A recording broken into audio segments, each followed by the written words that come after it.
욕망에 불가능한 대상이라는 창작극 신영선의 연출인 창작극이 어, 어제 26일까지 동성무대 소극장에서 공연되었어요. 그에 대한 연극 읽기입니다.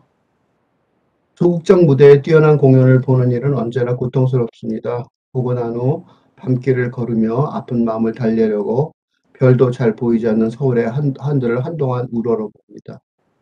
우리 시대의 삶의 고통을 온몸으로 겪어내어 공감되는 이야기로 풀어낸 극작가와 그렇게 창조된 삶의 구체적인 모습을 표현해내며 돌진하듯 온몸으로 부딪혀오는 배우들을 통한 연출가의 세계관에 감동하면 할수록 관람한 후에 아픈 마음의 심도는 더욱 커집니다.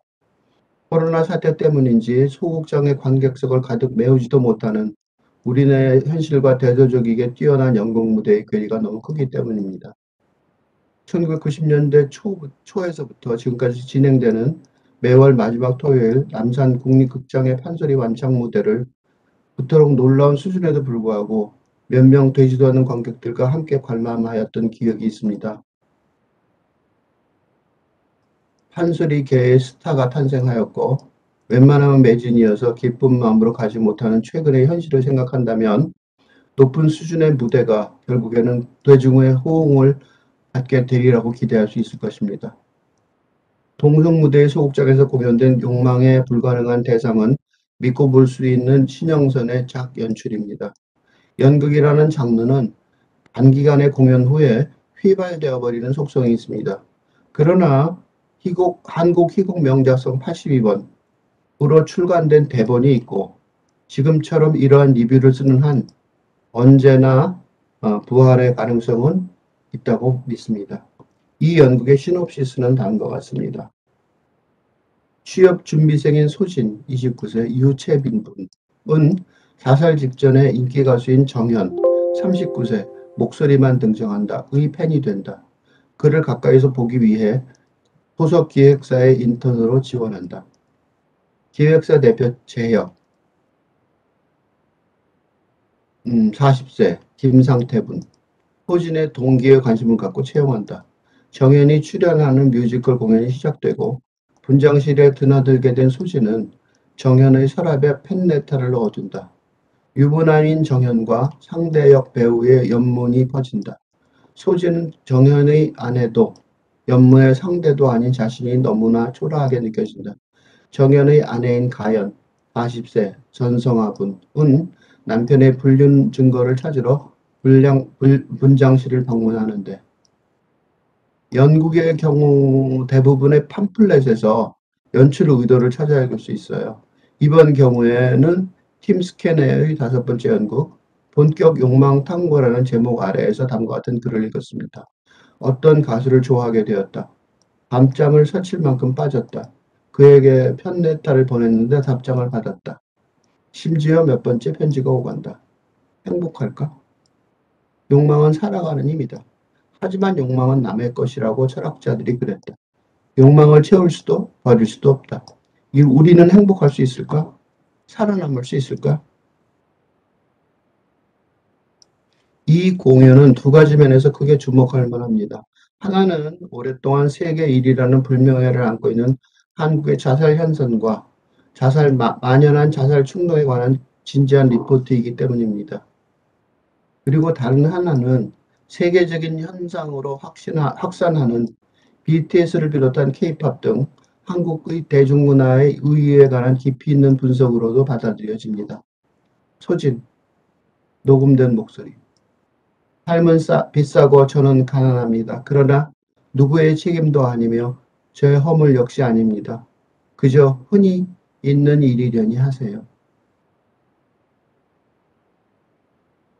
공연이 시작되는 프롤로그에서 소극장 관객의 말 그대로 코앞에 배치된 나중에 등받이 없는 벤치로 공연 안내 테이블로도 사용되는 빌딩 40층의 모퉁이라고 여겨지는 곳에서 빨간 핸드백에 위와 같은 쪽지를 넣어놓고 자살을 시도하려던 수진이 곧바로 이어지는 일막에서는 인기 배우의 기획사 인턴이 되기 위해 기획사의 대표와 인터뷰를 하는 장면을 보게 됩니다.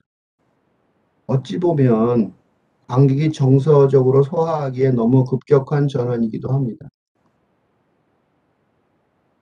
필자도 자살 충동을 예상할 만큼 심각한 난경에 빠진 주변 인물이 유명 가수와 SNS 등으로 대화할 정도의 소위 광팬이 되면서 삶의 어두운 골짜기를 벗어나는 실제 사례를 보지 못했다면 젊음의 치기라고 경멸하는 등 라떼라고 불리는 나이든 세대의 잘못된 판단을 내렸을지도 모릅니다. 신영선의 욕망에 불가능한 대상은 코로나 팬데믹처럼 전 세계를 휩쓰는 이러한 팬덤 현상을 한국인이기 때문에 더욱 깊이 있게 탐색하고 있습니다. BTS의 세계적인 성공에 감탄하지만 유독 한국에서는 그 영향력에 대한 이해도가 낮은 것 같습니다. 예를 들어 권위 있는 미국 언론인 애틀랜틱의 기자 레니카 크루즈의 2019년 7월 18일자 기사 나는 BTS의 팬이 아니었다. 그리고 팬이 됐다. I wasn't a fan of BTS and then was를 들 수 있습니다. 유튜브 채널 이교수의 조건 없는 학교에 이교수의 에세이 리딩 12에서 BTS는 예술 형식의 창조를 통해서 미래의 인류를 위한 새로운 세계관의 프레임을 형성하는 과정이라는 주제로 자세히 읽은 바 있습니다.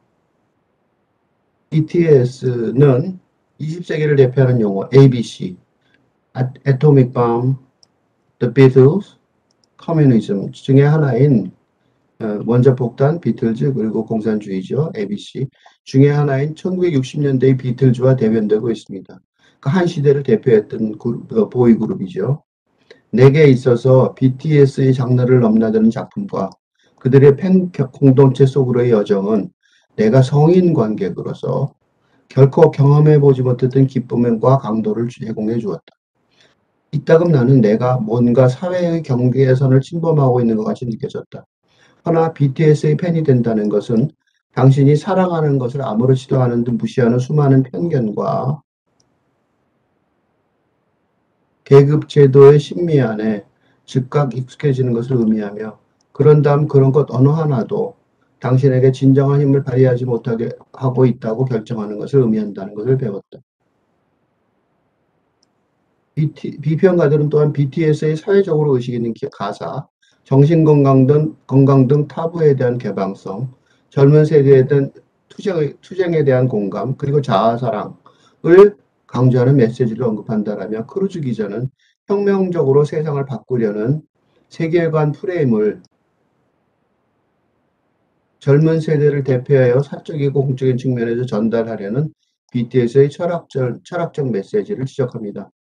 크루즈 기자는 또한 자신이 BTS를 좋아하는 것이 일시적인 변동이나 대중예술에 관한 센티멘탈한 쏠림 현상이 아님을 강조합니다.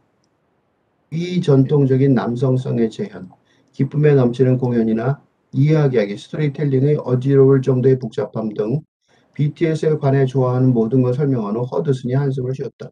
자신이 좋아하는 걸 좋아하도록 자기 스스로에게 허락하지 못하게 하는 사회 세력이 너무 많이 있다.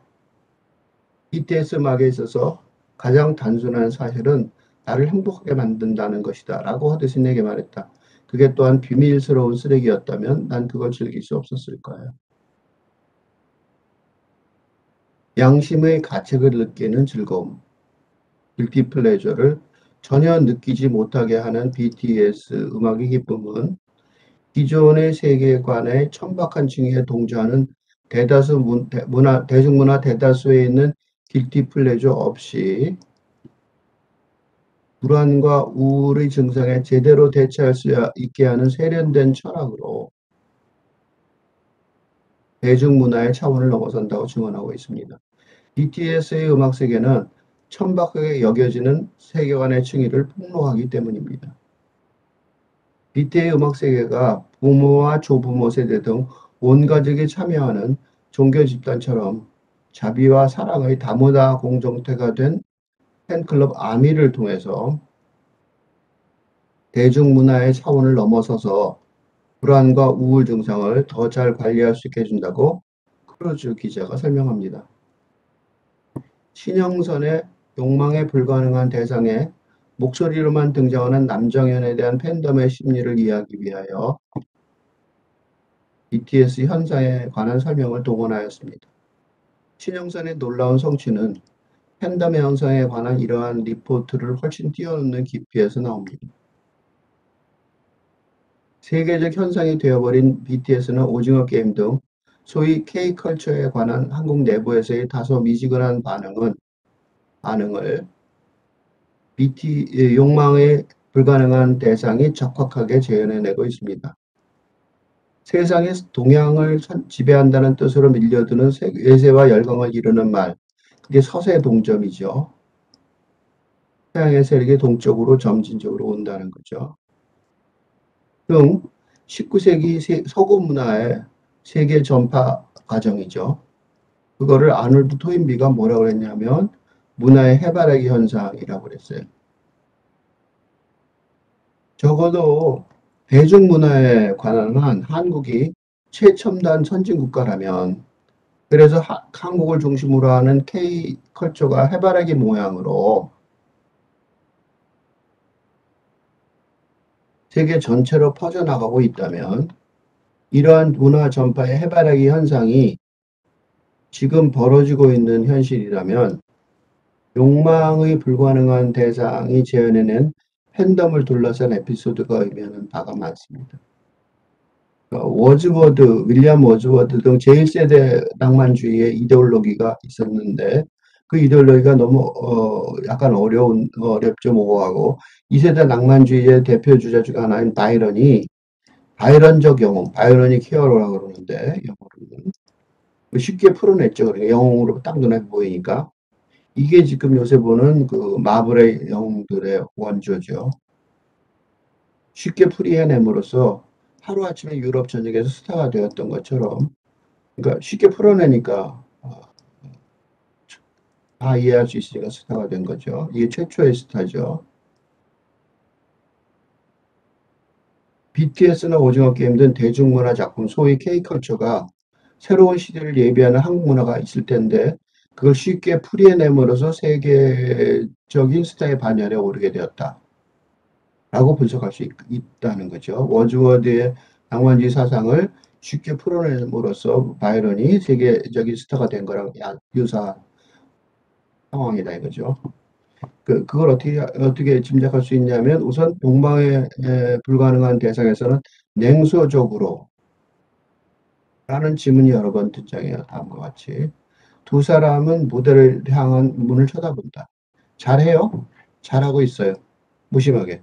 다행이네요. 좀 불안했는데.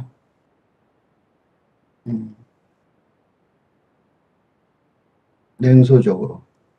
지나치게 잘해서 탈이죠. 스타 남정현의 아내 가연과 남정현의 매니저 기획사 대표 재혁이 냉소적으로 쳐다보고 있는 무대가 모차르트의 오페라 돈지오바니를 원작으로 하여 여기서 잠깐 이걸 끝이고 딴 거를 좀 말하려고 그러는데 왜냐면 바이런의 돈지오바니를 원작으로 하여 라고 맨 처음에 내가 썼는데 그 초고 원래 설명에 대해서 신영선 작가가 다음과 같은 이메일을 보냈어요. 바이런의 돈주와는 모차르트 오페라보다 나중에 나온 것입니다. 제가 참고한 버전은 모차르트입니다. 바이런은 번역이 없어서 부분만 읽어보았어요. 선생님께서 번역을 내주시면 뒤에 그래서 이어진 카톡 문자 교환의 내용은 다음과 같습니다. 바이런의 돈주와는 선생님 번역으로 한국 초역이면 좋겠습니다. 가장 중요한 작품인데 우리나라에서는 내러티브 포엠이라는 개념이 없어서 참 그렇습니다. 러시아에서도 낭만주의의 가장 중요한 장르는 내러티브 포엠이거든요. 라고 제안하였고 이 교수의 번역 연습이라는 시리즈를 시작했는데 위대한 개츠비를 실제로 번역하는 훈련 과정이에요.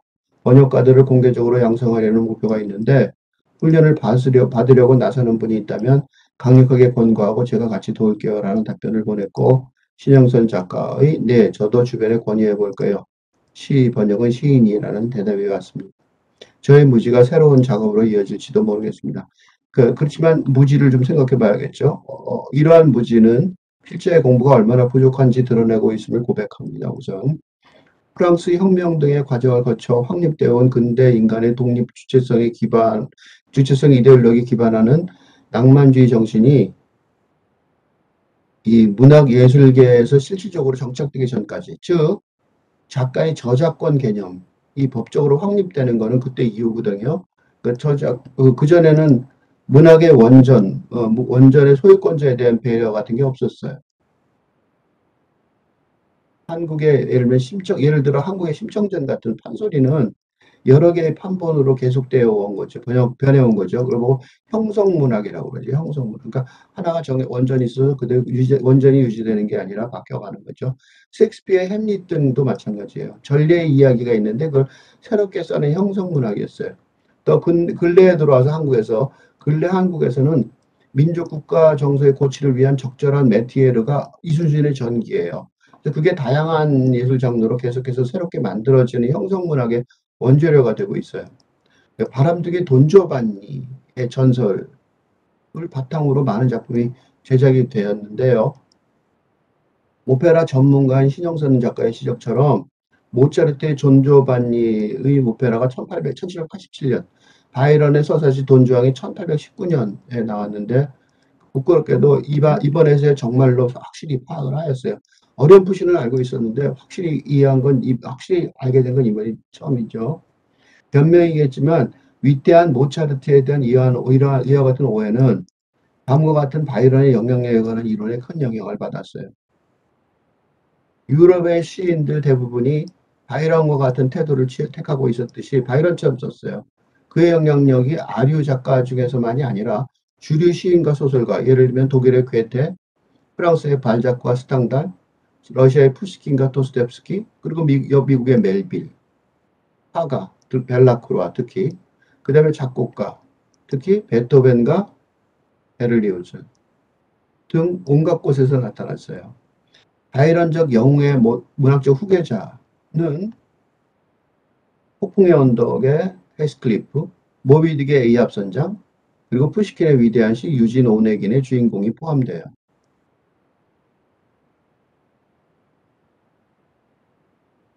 그러니까 이제 오해를 한 거죠. 무조건 다 그렇다고. 다른 한편으로 바이런이 유럽에서 크게 환영받는 스타가 된 하나의 이유도 추정할 수 있게 됐어요. 행동 경제학을 확립한 공로로 노벨 경제학상을 받은 이스라엘 학자 다니엘 카네만의 이론, 지금 굉장히 세계적으로 공인받는 아주 많이 쓰이는 이론인데 그걸 알지 못하면서도 그러한 이론을 정확하게 미국 프로야구 소규모 구단의 운영 받침에 적용하여 크게 성공을 거둔 사례가 있는데 그게 머니볼이라는 영화로 제작됐어요. 그러니까 전혀 모르면서 같은 이론을 적용한 거죠. 시대 정신이라는 것이 존재한다고 믿기 때문에 이게 지금도 있다는 거죠. 그러니까 이 현재 근대라는 시대가 막바지에 다다르니까 새로운 탈근대 시대의 징후가 세계 전역에 장소를 가지고 나타난다는 걸로 보이는 거죠. 그죠? 새로운 시대가 오니까. 그러니까 시대 정신은 서로의 존재를 인지하지 못하면서도 유사한 시대 정신을 자신의 영역에서 구축하고 발현시키는 현상이거든요.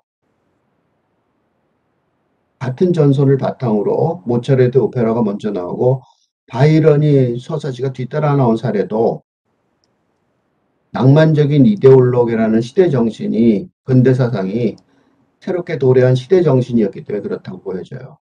그러니까 낭만주의 이데올로기라는 근대적인 시대 정신이 유럽 대륙에서도 어느 정도 받아들여지고 있으니까 바이런의 서사시가 나오자마자 폭발적으로 정말로 하루아침에 초타가 되었다는 말을 바이런이 했거든요. 그 최초예요. 그렇게 된 거죠. 그러니까 미리 준비가 예비가 어느 정도 돼 있었다는 거죠. 그 증거 중에 하나가 모차르트의 오페라라고 볼 수 있는 거죠. 이러한 시대 정신에 관한 생각은 BTS 오징어 게임이 다소 느닷없는 성공, 다소 느닷없이 우리가 성공했다고 생각하는 그런 걸 또 분석할 때도 연결이 돼요. 신영성 작가의 정확한 지적은 영문학을 전공하며 영문학의 낭만적 전통을 유독 자랑스럽게 여기는 필자.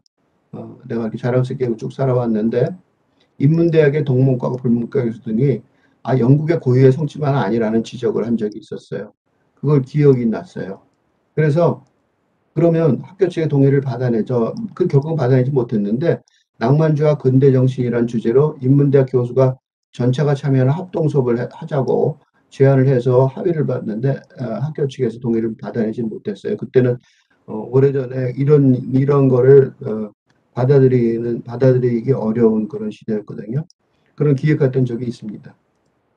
예, 대시 안에 있는 내용이 너무 길어졌어요. 그러니까 무슨 말인지 까먹었을 테니까 그 앞부분부터 다시 읽겠습니다. 남정현의 아내 가연과 남정현의 매니저이며 격사 대표 재혁이 냉소적으로 쳐다보고 있는 무대의 내용이 모차르트 오페라 돈지오바니를 원작으로 하여 요걸 고쳤다는 거예요. 가정화된 각색인 뮤지컬이라는 것, 그리고 그것이 바람둥이 남성성의 성실한 재현이라는 걸 기억한다면 욕망에 불가능한 대상의 신영선이 얼마나 정확하게 세상을 읽고 있는지 확인할 수 있습니다. 그러니까 극작가 신영선이 가는 길을 그에 될 수 있는 대로 빠른 대중적 성공을 바라는 이유는 바로 이렇게 제대로 된 세상을 이해하는 틀을 갖추고 글을 쓰는 작가를 만나기가 너무 어렵기 때문이에요. 푸시킨의 시를 인용하면서 낭만적인 환상의 세계를 벗어난 나음과 같은 장면이야말로 신영선의 이러한 인식의 틀을 확인시켜줘요. 소진이 엘리베이터에서 나오는데 벤치에 앉아 편지를 쓰기 시작합니다. 개혁이 시를 배운다. 기적의 순간을 기억합니다. 아, 그거 찰나의 환영처럼 그대 내 앞에 나타난 순간을. 개혁시 민망하게 소진이 중얼거리면서 편지를 쓴다. 조명이 바뀐다. 편지나 시를 읽을 때 인물들은 완전히 다른 세계에 있는 것처럼 보인다. 다른 세계가 낭만적 환상의 세계겠죠. 아무리 애써 보아도 삶이란 건 너무 비싸서 저같이 가난한 사람은 도저히 가질 수가 없었어요. 그래서 그냥 조용히 사라지고 싶었습니다. 외딴 곳 내 갇힌 어둠 속에서 하루하루가 조용히 다리를 끌며 지나갔습니다. 그때 목소리를 들었습니다. 그대가 나타나고 영혼이 잠에서 깨어납니다. 찰나의 환영처럼 순결한 미의 화신처럼 그대가 아무 의미도 없던 것들이 갑자기 눈을 뜨고 일어나 말하고 웃고 떠들고 걸어다니는 것을 봅니다. 이제야 처음으로 살아보는 것 같다면 이상하게 들릴까요? 이게 낭만적 이데올로기의 힘이죠. 스스로 자아가 있다는 사실을 깨닫게 만드는 힘인 거죠. 이렇게 사람들이 생각하게 만든다면 당연히 영웅처럼 보일 거고, 그다음에 당연히 어, 바람둥이가 될 수 있도록 많은 사람들이 쫓아다닐 가능성이 있죠. 심장이 환희로 뛰놀고 다시금 살아 돌아옵니다. 신성과 영감이 생명과 눈물과 사랑이. 그대 같은 사람 정말 있었어요. 난생 처음 살아도 된다는 허락을 받은 기분입니다. 바이런이 히어로를 만난 거죠. 소진은 편지를 잡아 봉투에 넣고 떠난다. 조명이 현실로 돌아온다.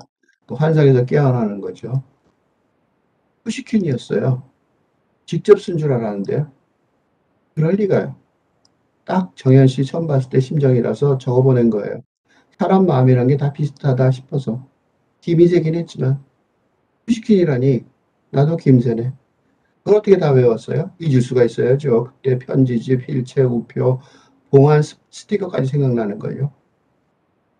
욕망에 불가능한 대상의 이 부분을 길게 인용한 이유는 이 장면에서 가연이 자신과 유사한 길을 걷는 소진을 보면서 자기도 그런 낭만적 환상, 아이러니 히어로를 만나서 빠지는 그걸 보면서 그때까지 자신이 빠져 있었던 낭만적 환상을 벗어나기 시작하는 거죠.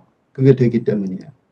자살을 하려던 소신을 무의식적으로 도왔던 것처럼 낭만적인 환상에 필연 불가능한 현실에 절망하여 자신의 삶을 스스로 파멸하려는 가연을 제혁이 그 김을 빼면서 간접적으로 도와주고 있죠. 정현이에게 반하지 않았다면 자살했을 겁니다. 답장이 없었어도 마찬가지였을 거고 이건 살기 위해 쓴 거였어요. 답장이 가짜라는 거라면 어쩌려고 그랬어요. 이름은 가짜지만 내용은 진짜였으니까요. 여자는 속일 수 없어요. 가짜였다면 소진 씨가 먼저 알았을 겁니다. 그냥 둬야 했어요. 한 번 죽었다 살아난 사람은 달라요. 이미 살아버렸으니까. 절대 그 이전으로 돌아갈 수 없어요. 프롤로그에서 소진이 써두었던 자살의 이유에 관한 글조차도 요 초고에서는 뭐라고 썼냐면 프롤로그에서 소진이 써두었던 자살의 이유에 관한 글조차도 푸시킨의 글을 인용한 것뿐이었다는 사실을 알게 되면서라는 초고의 부분에 대해 신영선 작가의 다음과 같은 이메일을 받았어요. 프롤로그에서 소진이 써두었던 자살에 이어가는 글조차도 진정한 사랑의 표현이라고 생각했던 소진의 편지 내용이 그러하며 프롤로그에 나오는 소진의 유서는 푸시킨의 인용이 아니고 제가 쓴 겁니다. 소진이 인용하는 푸시킨의 글은 나는 그대를 사랑했습니다로 시작하는 시입니다. 이 답신을 받고 푸시킨의 시를 다음과 같이 찾아보았어요. 그대를 사랑했습니다. 나는 당신을 사랑했습니다. 나의 영혼 속에 아마도 사랑은 여전히 불타고 있을 것입니다. 하지만 나의 사랑은 이제 당신을 괴롭히지 않을 겁니다. 어떻게 하든 당신을 슬프게 하고 싶지 않습니다. 침묵으로도 희망도 없이 난 당신을 사랑했습니다. 때로는 두려움, 때로는 질투로, 괴로워하면서도 나는 신이 당신으로 하여금 타인의 사랑을 받게 만든다. 그대로 진심으로 부드럽게 당신을 사랑했습니다. 이게 러시아 원전에서 번역한 걸 인용했어요. 이 시는 소진이 순수한 팬이 되겠다고 선언한 후 제역이 적극적으로 도와주는 장면에서 직접적으로 인용이 돼요. 소진은 미소를 짓는다. 제역은 편지를 펴서 수첩을 펴서 건네준다. 이건 어때? 그야말로 사심 없는 사랑 아니야? 그러네. 이거 베껴도 돼요? 남의 글인데? 마음은 내 마음이잖아. 소진은 연두색 편지지를 꺼내어 시를 베낀다. 제역은 전화를 건다. 상대방은 받지 않는다. 나는 그대를 사랑했습니다. 사랑은 아직 아마도 내 영혼 속에 다 쓰러진 것은 아니리다. 그러나 사랑으로 그대를 더는 근심케 하지 않으려니 나 무엇으로도 그대를 슬프게 하지 않으리다. 나는 그대를 사랑했습니다. 말 없이 희망 없이 때로는 수줍어서 때로는 질투로 괴로웠으니 나는 그대를 사랑했습니다. 진실로 부드럽게 그대 부디 다른 이의 사랑이 되시기를 바랄 만큼. 이게 진심이었을까? 그럴 수도 있더라고. 어쨌든 집착하면 힘들어져요. 미저리는 면해야죠. 공모의 평화를 위하여. 이 시가 실현을 노래한 아주 유명한 푸시킨의 시이며 유튜브에서 쉽게 찾을 수 있을 만큼 각국 애호가들에게는 아주 잘 알려진 내용인 건인데 몰랐습니다. 그러므로 인용한 것뿐이었다는 사실은 틀렸습니다. 낭만주의 사랑의 정서, 그것도 푸시킨의 낭만적인 정서를 번안한 것뿐이었다는 사실, 이게 더 적절하겠습니다. 인용인지 번안인지 확인하지도 않은 이유는 아마도 낭만적인 사랑의 정서가 대부분 엇비슷하기 때문이었을 거예요. 그래야 소진, 제역과 가연의 서로 다르지 않은 낭만적 환상회라는 말을 덧붙이면 뒤에 이어지는 문장과 자연스럽게 연결됩니다. 그래서 다음과 같이 수정하려고 합니다. 그 부분에 다시 시작합니다. 프롤로그에서 소진이 써주었던 자살의 이유에 관한 글조차도 푸시킨 아닌 낭만적인 정서를 번안한 것뿐이었다는 사실, 그리고 소진, 제역과 가연의 별로 다르지 않은 낭만적 환상에 충격을 받게 된 관객도 낭만적 환상에서 벗어날 수 있기 시작하게 됩니다. 욕망에 불가능한 대상에서 신영선이 BTS 등 소위 K컬처가 가야 할 길을 뚜렷하게 제시하는 인물은 소진입니다. 읽는다. 소진. 거리가 있어야 된다고 생각했어요. 아름다운 것을 바라볼 때는 항상 거리를 두어야 하죠. 하지만 놓칠 것 같은 불안감, 조금이라도 가까이 하려는 안타까움에 초조하네. 그 아름다운 존재가 사람이라면 어떻게 해야 되는 걸까요? 아름다운 사람과의 거리는 얼마나 두어야 할까요? 어제 공연을 보면서 생각했어요. 돈 조바니가 자살하는 건 그로선 정당한 선택이겠죠. 불가능한 열망에 지친 거라면 저라면 쌓아 올린 성벽에서 뛰어내릴 것 같아요. 우리 시대의 절망에 관한 신영선의 진단은 심리적으로 정서적인 거리, 그리고 그러한 거리 감각을 재현해 보여주는 예술적 거리, 아티스틱 디스턴스입니다. 돈 조바니의 자살 충동을 무대에서 자살 행동으로 실현하여 보여주면서 제역이 말하는 것은 낭만적 사랑이 힘을 발휘하는 한 낭만적 환상의 굴레를 벗어날 수 없겠지만 그러한 환상의 굴레와 심리적 정서적인 거리를 확보하는 것이 우울과 불안에 기인하는 자살 행위를 비롯한 자살 충동을 벗어나게 하는 이 시대의 살 길이라는 점입니다. BTS 등 소위 K컬처가 현재 향유하고 있는 세계적인 대중적 호응을 계속 밟지는 못할 것이라는 전망은 확실하지만 그 바탕이 되는 한국 문화가 선도적인 역할을 하는 계속해서 해야겠죠. 요구될 그때 이제 선도적인 역할을 할 때 요구되는 게 뭐냐면 이러한 예술적 거리를 확보할 수 있는 가장 효과적인 방법을 찾는 것이겠죠. 이기 때문에 즉각적으로 대중의 인기를 얻지 못할 게 확실하지만 신영선 작가가 연극과 오페라 등의 장르에 예술적 작업의 에너지를 집중하고 있다고 여겨집니다.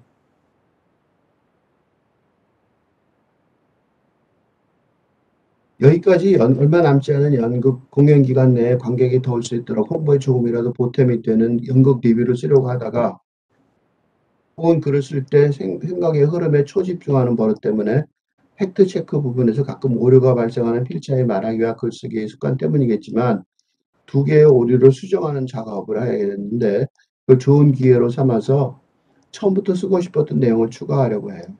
시간이 촉박한 상태에서 쓰는 이 교수의 연극 리뷰가 하고 있는 작업의 성격에 어울리지 않는 것 같아서 이번 시리즈의 제목을 이 교수의 연극 읽기로 바꾸었습니다. 욕망에 불가능한 대상을 제대로 이해하는데 걸림돌이 되는 가장 큰 지점은 제혁의 자살을 예고하는 마지막 장면이에요. 이건 유서예요. 제가 썼던 엘리베이터로 달려간다. 잡아야 돼요. 놔둬요. 뛰어내릴 거야. 확실해요. 그 사람이 원하는 일이야. 마지막으로. 그러니까 안 될 거야. 못 뛰어내려. 자기가 원하는 건 못해. 절대로 단 한 가지도. 그러니까 이것도 못할 거야. 미쳤어, 둘 다. 제발 놔둬. 해보기라도 하게. 이것만이라도. 이상 정지. 난 잡아야겠어요. 이 지점에서 여러 번 반복되어 온 다음과 같은 소진의 유서를 기억하지 않을 수 없습니다. 소진. 삶은 비싸고 저는 가난합니다. 그러나 누구의 책임도 아니며 저의 허물 역시 아닙니다. 그저 흔히 있는 일련이 하세요. 소진의 자살 충동은 학자금 대출도 갖지 못하는 가난 때문이었습니다. 그런데 제역의 자살 행위의 원인을 그거를 일상적인 차원에서 이해하기는 어렵습니다. 왜 죽는지 잘 모르겠다는 거죠. 정현이도 근상에 나왔지. 그 녀석이 유명해졌다고 유명해지고 좋아하는 음악 알려건이 되니까 좋지 않아? 수정이가 뜨고 싶다고 해서 띄워줬더니 진짜 떴어. 수진이가 자살한 것보다 지금 살아있는 게 더 좋아. 그렇지 않아? 당신은 혼자 매달리기 싫다고 해서 내가 매달렸어. 하지만 전부 다 별거 아니잖아. 그래, 별거 아니야.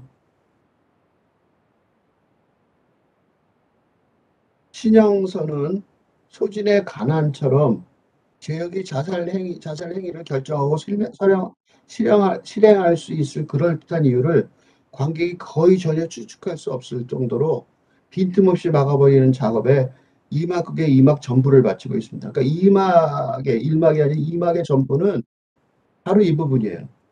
그러니까 이 연극의 주인공은 스타 남정현이 아니라 제역이기 때문이에요.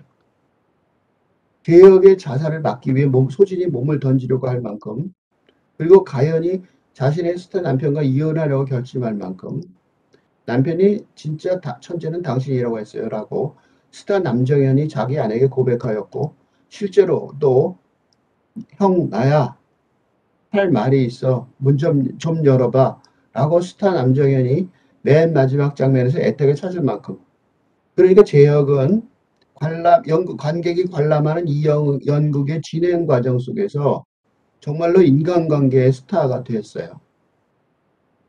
관객이 눈앞에서 된 거죠. 즉 욕망에 불가능한 대상은 스타 남정현이 아니라 기획사 사장 제혁이었던 거죠. 여전히 피가 흐르는 손을 흔들어 버립니다. 이게 내가 원하는 거야. 침묵. 벽을 치고 싶어. 아무 소용없다 해도 상관없어. 유일하게 허락된 거니까. 남 좋은 일도 아니고 민폐도 아니지. 문제가 되는 건 나뿐이야.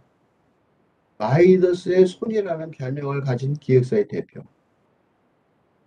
제혁이 성공의 절정에서 자신이 연민을 가지고 대하는 텅 빈 사람들 중에서 가장 비극적인 인물이었다는 점을 공연이 시작될 때부터 자신의 시그니처처럼 부각하여 온 봉대감은 오른손이 자신의 자유의 행위의 결과라는 점을 뚜렷하게 확인시켜줍니다. 시로 있는 영화라는 다음 블로그의 첫 번째 작품이었고, 이 교수의 영화 읽기 사에서 읽은 제대로 된 공연 예술, 예를 들어 영화를 보는 목적이라는 시였는데, 그걸 다음과 같이, 이런 시에서 다음과 같이 영화를 보는 목적을 정의한 바 있어요. 내가 영화를 보는 목적은 내가 영화를 보고 난 다음에도, 그러니까 좌석에서 일어나 극장에서 나온 다음에도 생각이 나는 영화를 찾기 위해서도. 내 삶 속에서는 그렇게 할 수 없으니까. 그러니까 살다가 중단을 하고 잠깐 바깥을 나가서 곰곰이 생각해 볼 수는 없으니까 그 대신 나는 영화를 보러 간다. 제역의 단호한 자살 결심을 이해하기 위하여 신영선의 욕망에 불가능한 대상을 독자와 관객은 곰곰이 생각해 보지 않을 수 없어요. 그러니까 이 연극의 제일 첫 부분인 프롤로그를 처음부터 다시 찾아보지 않을 수 없어요. 도시의 소음, 어렴풋한 어둠, 바람소리, 도심의 빌딩 옥상이다. 엘리베이터가 올라와 땡 소리와 함께 40층에서 멈춘다. 한 남자가 엘리베이터에서 나가 까마득한 아래를 내려다본다. 난관을 뛰어넘어 내리는 신용을 해본다. 엘리베이터가 다시 내려가기 시작한다. 남자는 담배를 꺼내 물고 불을 붙일까 말까 망설인다. 1층까지 내려갔던 엘리베이터가 40층에 다시 멈춘다. 남자는 엘리베이터에서 내리는 여자를 돌아본다.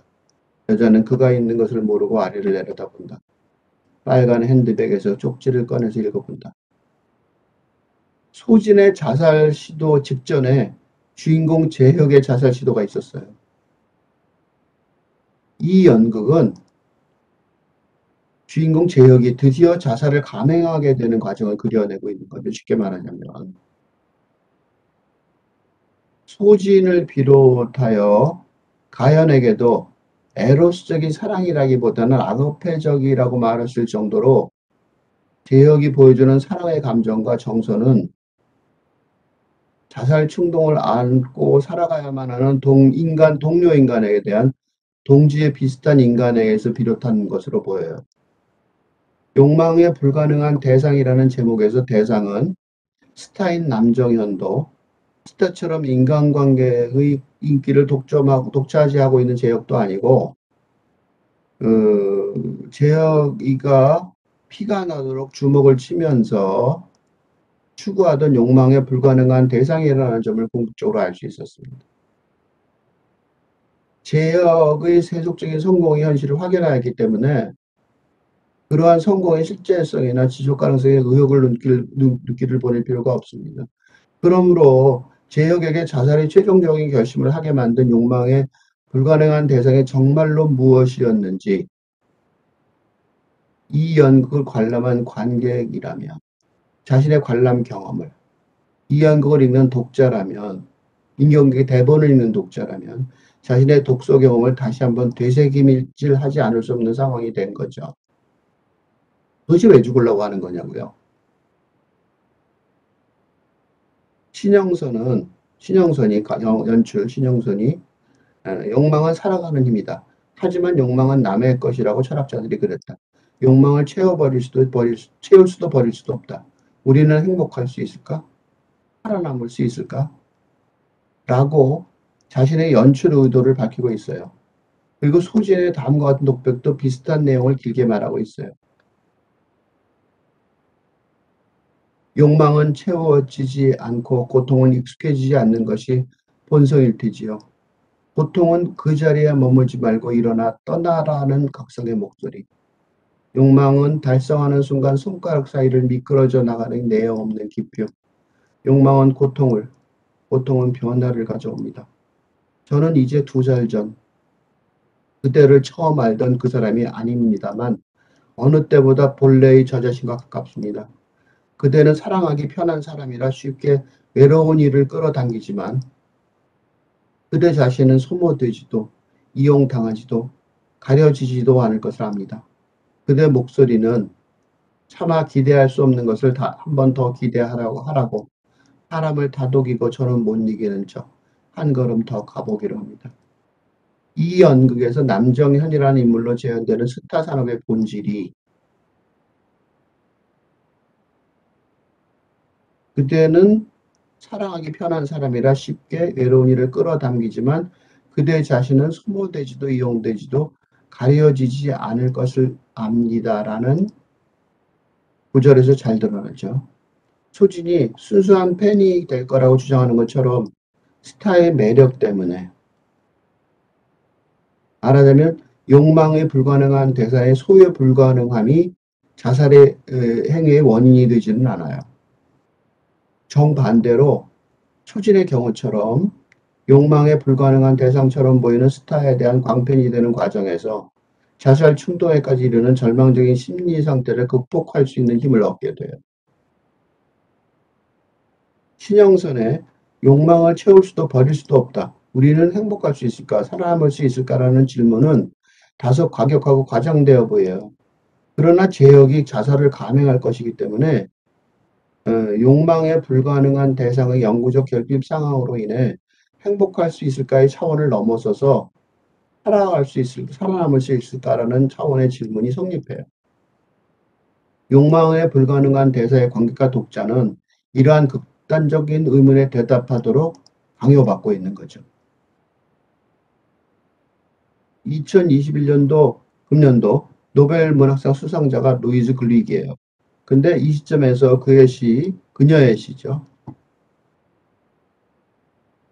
전화 걸기가 망설여져. hesitate to call을 망설여져를 읽어할 필요가 있어요. 욕망이라고 표현된 신영선의 사랑 담론이 루이즈 글릭의 수준에 가야만 설명될 수 있기 때문이에요. 시를 읽어보겠습니다. 우선 영어를 읽고 밑에 한글 번역을 같이 생각해 보겠습니다. Live to see you throwing me aside.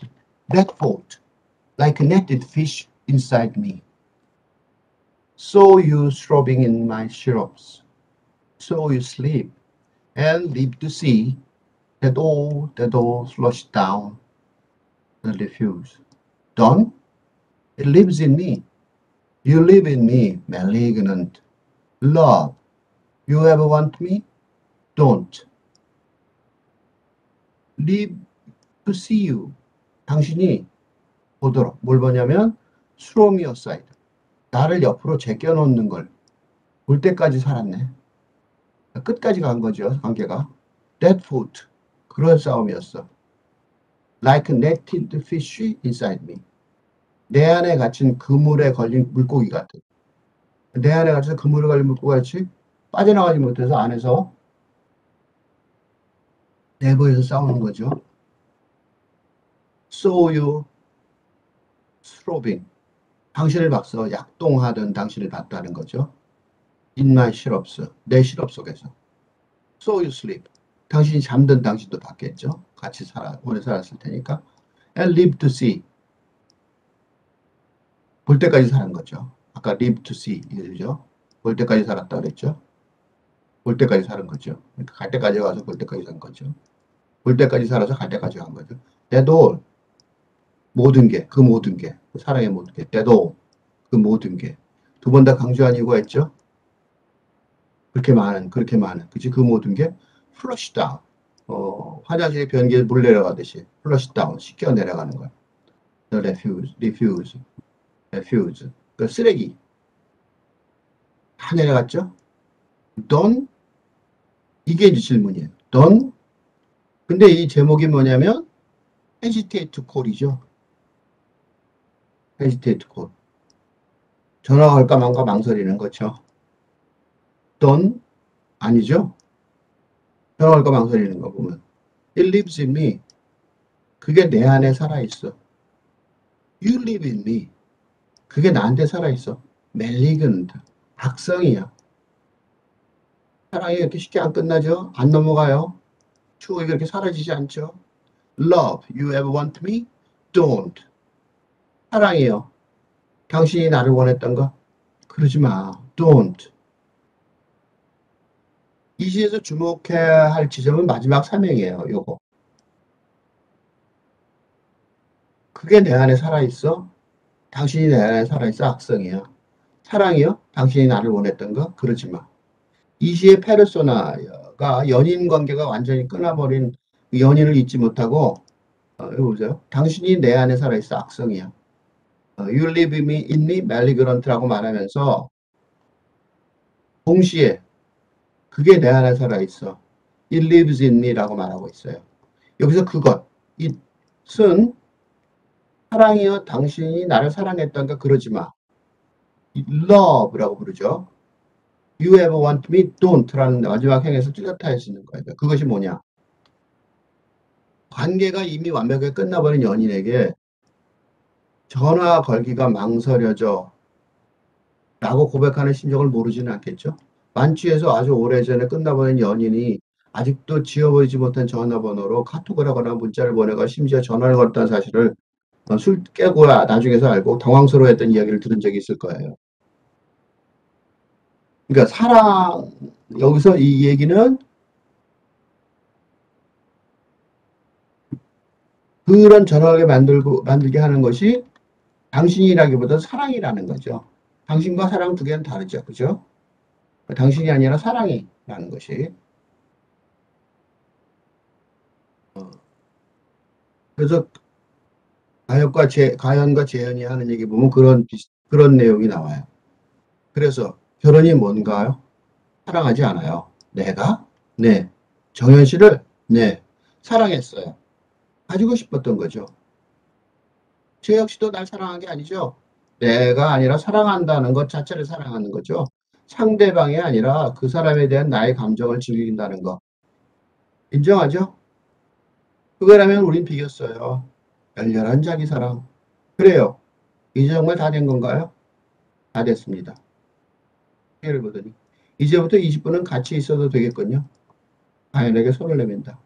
한숨. 재수없어. 두 사람은 손을 잡고 엘리베이터 벽에 나란히 기댄다. 엘리베이터의 조명이 점점 어두워진다. 가연이 재혁의 몸을 끌어안는다.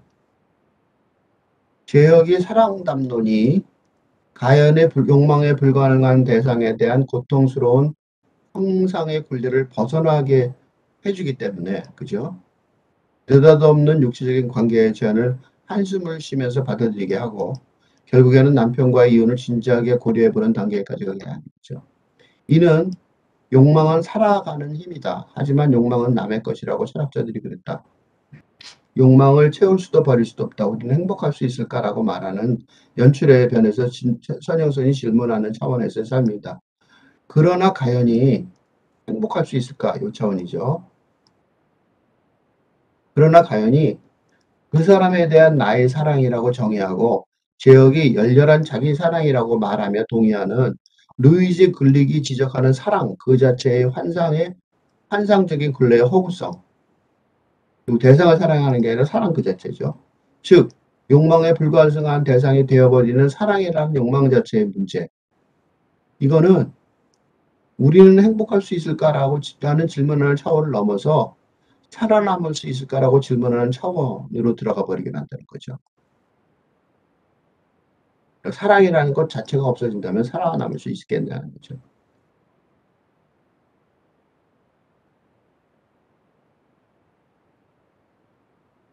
그대와 제가 만난다면 오늘 오전부터 줄곧 생각해 보았는데 아마도 인연이고 운명인 것 같아요. 그런데 어쩌나 저를 보면 실망하시지 않을까 싶기도 하고요. 요즘 제 모습에 제 모습에 지나친 환상이나 기대는 하지 마세요. 자기 혼자 만나기로 약속했나 봐. 스스로 망상인 걸 알아도 포기 못 하겠죠? 자기한테 생사 관리 문제니까. 망상이라면 나도 마찬가지인 걸. 돈저바니의 의상을 어루만진다. 하지만 망상이 정말 이루어진다고 해도 소용없을 텐데 더 많은 걸 바라게 될 거예요. 요게 이제 살아남을 문제죠. 요거는 행복의 문제죠. 망상이 정말 이루어진다고 해도 소용없을 텐데 더 많은 걸 바라게 될 거예요. 그렇겠죠? 공연 끝나면 이 사람은 어떻게 될까요? 글쎄, 다른 대상이 또 있을까? 그런 대상이 또 있을까요? 만들면 있겠지. 남정현을 억지로라도 대신할 낭만적 환상의 대상. 즉 욕망에 불가능한 대상의 대역을 악착같이 찾으려는 가현의 경우, 그런 경우에는 우리는 행복할 수 있을까라는 질문하면서 계속 살아남을 수 있을 거예요. 계속 대역을 찾으면 되니까. 그러나 위의 대사에서 뚜렷하게 드러나듯이 소진과 제역은 우리는 살아남을 수 있을까라고 질문할 수 있는 더 높은 차원에서 살고 있어요. 그러니까 소진이 다 가진 것 같은 가연이 별로 아무것도 없는 것 같은 소진을 질투하는 이유가 여기에 있어요. 그리고 제혁은 자신의 삶 전체가 자신의 욕망에 불가능한 대상이 가연이라든가 남정현 등 어떤 구체적인 삶 속에서의 대상이 아니라 낭만적 사랑 그 자체였고, 그게 망상이라는 것을 깨달았기 때문에 단호하게 자살을 결심하고 실행에 옮길 수 있을 거라고 여겨져요. 제역을 제대로 이해 못한 가연은 제역이 마음을 바꾸어 살아남기 위해 다시 돌아올 것이라고 악을 쓰지만,